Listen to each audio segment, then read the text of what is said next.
Hai, buat kalian yang pengen tahu kelanjutan dari ceritanya, jangan lupa like, komen, dan subscribe. Non ngapain cium-ciumin berkas itu? Tanya Hasan.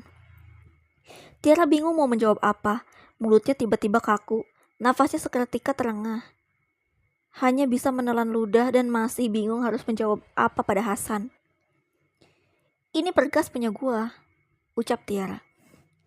Tapi itu amplop coklat yang persis seperti yang sedang saya cari, Non. Saya mohon kembalikan. Itu punya teman saya yang sekarang sedang membutuhkan pekerjaan, pinta Hasan. Kalaupun ini punya temen lu, pastinya nggak akan merubah nasib temen lu yang butuh kerjaan itu. Temen lu nggak akan dapat pekerjaan kalau bukan gue yang memutuskan, ucap Tiara. Tapi semua keputusan ada di tangan Pak Prabu, Non, ucap Hasan. Kenapa harus di tangan bokap gue selama masih ada gue? Ingat ya, gue ini anak kandung dan lo cuma anak angkat. Lo cuma anak yang dipungut dari panti asuhan, ucap Tiara kasar. Saya tahu itu. Kalau memang itu bukan, maaf, saya mungkin sudah salah mengira. Maaf ya, Non, ucap Hasan. Hasan pun kembali mencari amplop coklat itu. Kini Tiara bisa bernapas lega setelah berdebat dengan Hasan. Dia kembali mencium dan memeluk amplop coklat itu. Pas fotonya dicopot dan disimpan di dompet miliknya. Semoga Tuhan mempertemukan kita dalam pernikahan, ucap Tiara. Esoknya Tiara ke kantor dan memberikan amplop coklat itu pada ayahnya. Apa ini, Nak? Tanya Prabu. Buka saja, ucap Dinta Tiara. Suatu lamaran kerja, tapi kok pas fotonya nggak ada? Bagaimana Papa bisa melihat orangnya dengan jelas? Ucap Prabu. Gak usah, terima aja dia, dan aku berani jamin, ucap Tiara. Kamu pede banget ya? Kamu kenal dia siapa? Tanya Prabu. Dia tetangga Pak Syarif. Papa pokoknya harus terima, soalnya dia baik, personalitinya sopan sekali, ucap Tiara. Baiklah, besok Papa akan panggil dia untuk interview, ucap Prabu. Kok interview? Tanya Tiara heran. Papa pengen tahu gimana dia, ucap Prabu. Aku kan udah bilang dia orang baik, ucap Tiara ngotot. Baiklah, besok dia sudah bisa bekerja. Sebentar, Papa telepon bagian HRD dulu untuk menghubunginya, ucap Prabu. Tiara pun bahagia. Dia mencium tangan ayahnya berkali-kali. Seketika Tiara pergi untuk menemui lelaki idolanya. Tiara, mau kemana kamu? Tanya Prabu. Aku pergi dulu, Pak, ucap Tiara terburu-buru. Selang 20 menit Tiara sampai di depan lapangan bola. Dia melihat Rehan dengan selebrasi dengan teman-temannya. Rehan melihat Tiara dari kejauhan dan menghampirinya. Tiara, sapa Rehan. Hai Re, sapa Tiara. Aku seneng banget. Aku besok bakal kerja di perusahaan besar. Walaupun hanya bagian produksi, aku senang sekali, ucap Rehan. Selamat ya Rehan, ucap Tiara sambil tersenyum. Kita rayakan rasa syukur ini di rumah. Ibuku masak ikan, ucap Rehan. Rehan pun menggandeng tangan Tiara. Tiara hanyut dalam lamunan dan dekapan tangan Rehan. Terpancar raut bahagia. Rasa itu tak pernah ia dapatkan dimanapun. Sampailah mereka di rumah sederhana itu. Bu, Ibu, panggil Rehan pada ibunya. Halimah keluar dari kamar dan memandang heran Rehan. Ibu lagi sholat, Bang, ucap Halimah. Oh iya, ini perkenalkan. Ini Tiara, teman baru Abang, ucap Rehan. Tiara pun berjabat tangan dengan Halimah, adik Rehan. Silakan duduk, ucap Halimah pada Tiara. Tiba-tiba ibunda Rehan yang bernama Ati keluar dari kamarnya. Ada apa Rehan? Kok manggil-manggil ibu? Tanya Ati. Rehan diterima kerja, Bu, ucap Rehan bahagia. Alhamdulillah, Nak. Akhirnya semoga setelah bekerja di sana apa yang kamu cita-citakan selama ini tercapai, ucap Ati. Iya, Bu, amin, ucap Rehan. Loh, ada tamu. Cantik sekali, Masya Allah, ucap Ati. Makasih, Bu. Perkenalkan, nama saya Tiara, ucap Tiara lembut. Oh iya, hari ini Ibu masak ikan. Ayo makan, sekalian merayakan hari baik untuk Rehan, ucap Ati dengan semangat. Mereka pun menyiapkan makanan itu dan duduk lesehan. Ini gak ada sendok sama garpu ya? Tanya Tiara. Makan ikan goreng itu enaknya sama tangan.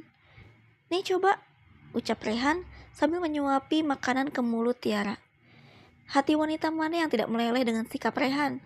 Tiara mengunyah pelan-pelan makanan itu sambil memandang Rehan. Nasi dan lauk yang ia makan seperti enggan untuk ditelan. Enak kan? Tanya Rehan. Enak banget. Aku coba makan pakai tangan ya, ucap Tiara. Selesai makan, Tiara membantu membereskan dan mencuci piring bersama dengan Halimah di dapur. Aduh kak Tiara jangan repot-repot.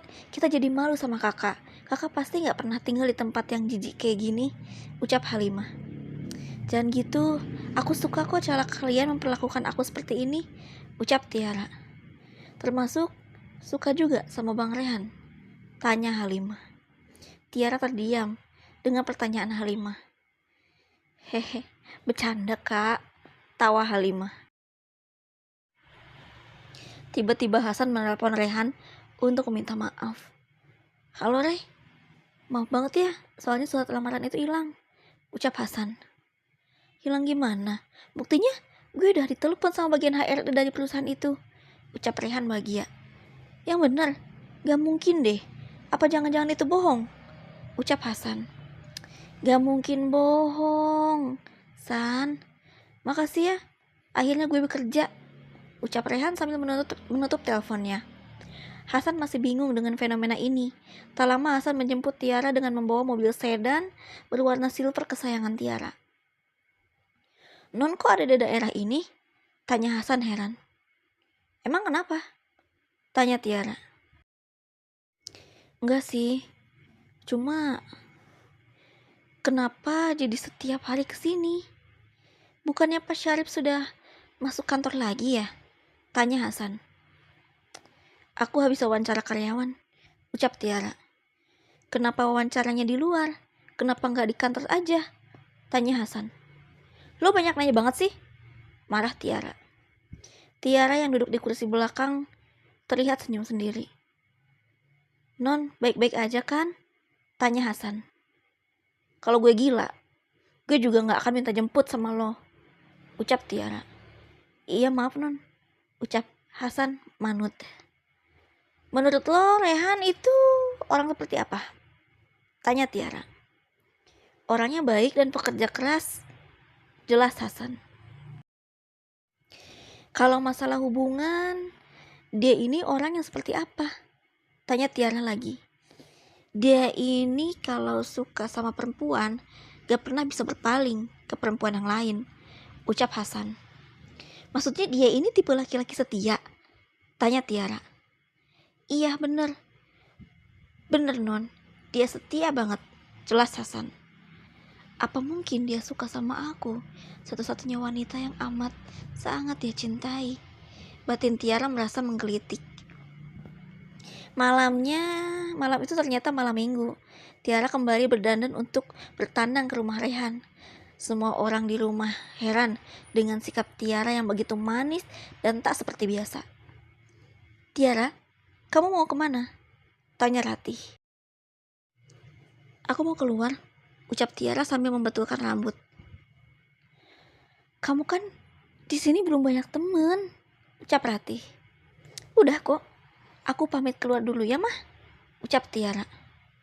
Dia mencium pipi kanan dan kiri ibunya.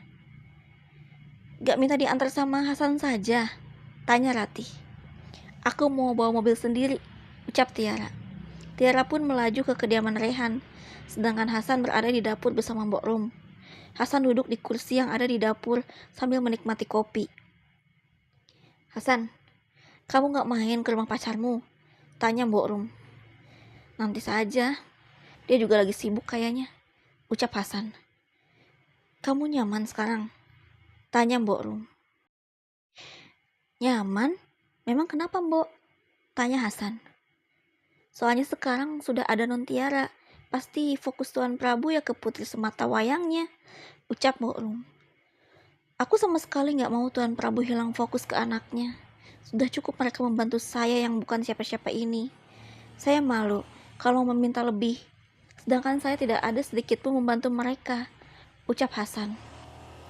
Dengan menjadi supir saja itu sudah cukup. Malah kamu harusnya punya kedudukan di perusahaan, sesuai permintaan Tuan Prabu, ucap Mbok Rum. Menjadi direktur amat sangat berlebihan. Lebih baik jabatan itu untuk Nontiara saja. Aku cukup di sini saja menjadi supir. Sudah lebih untung dibanding jadi seorang gelandangan di jalan, ucap Hasan pasrah.